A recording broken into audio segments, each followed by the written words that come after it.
ডানপন্থী রাজনীতি সফল রাখবেন আমাদের মাননীয় কল্যাণীর মহোদয়া, আমাদের মাননীয় চেয়ারপারসন তেলিয়ামুড়া। শুধুমাত্র অনুরোধ করবো অত্র এলাকার মানুষ, তেলিয়ামুড়া বিধানসভা এলাকার সমস্ত চৌকি মানুষ, যেখানে পরস্পর বিরোধী মতাদর্শের দুটি রাজনৈতিক দল শুধুমাত্র ক্ষমতা লাভের জন্য আজ এক মঞ্চে এসেছে, কংগ্রেস এবং সিপিএম, সংক্ষেপে কংগ্রেস। তারা সম্মুখ সারিতে এসছে ভারতীয় জনতা পার্টির সরকারকে পরাস্ত করে ক্ষমতা দখল করার দিবা স্বপ্ন। আমরা এনজয় করছি, এই জোটটাকে আমরা এনজয় করছি।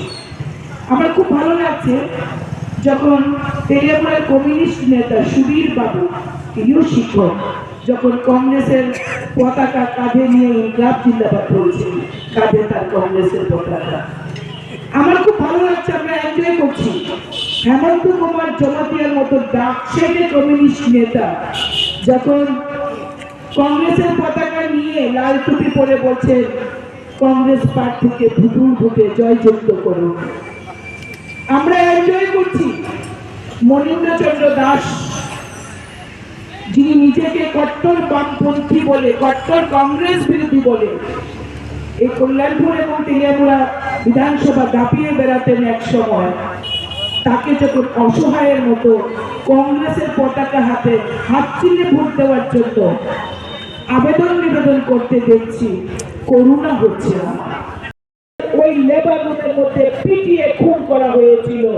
আজকে আপনাদের কাছে প্রশ্ন রাখতে চাই, সেই নেতৃত্বকে আজকে আবার আপনারা নেতৃত্ব দেওয়ার সুযোগ করে দেবেন?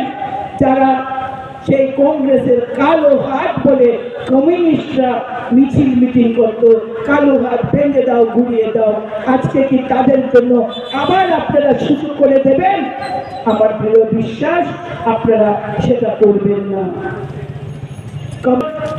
আমরা ভুলে যাইনি, আমরা ভুলে যাইনি ফুলের ডাঙ্গা, আমরা ভুলে যাইনি শীতল বাদল শান্তি এদের হত্যা, আমরা ভুলে যাইনি চাকমাঘাট থেকে নর্থে যাওয়ার জন্য এসকর্ট গাড়ি ছাড়া কোনো উপায় ছিল না।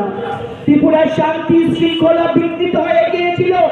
ত্রিপুরাকে মানুষ সন্ত্রাসের রাজ্য বলে যেখানে অভিহিত করত। ত্রিপুরা মানেই সন্ত্রাস, ত্রিপুরা মানে উগ্রপন্থী সমস্যা, এটাই ছিল ত্রিপুরার পরিচয়। আর আমরা দেখেছি কমিউনিস্টের শাসনে কি অপরাধ ছিল সেই মানুষগুলো, যাদেরকে কল্যাণপুরে রাতের অন্ধকারে খুন করে পুরো গ্রাম উজাড় করে দিয়েছিল, তাদের রক্তে রান্না হয়েছিল কল্যাণপুরের সেই মাটি। আমরা সেই গণহত্যাও ভুলিনি। ত্রিপুরা রাজ্যের মানুষ উন্মুখ হয়েছিল, তৈরি হয়েছিল ত্রিপুরাতে সরকার পরিবর্তন করবে, কিন্তু মানুষ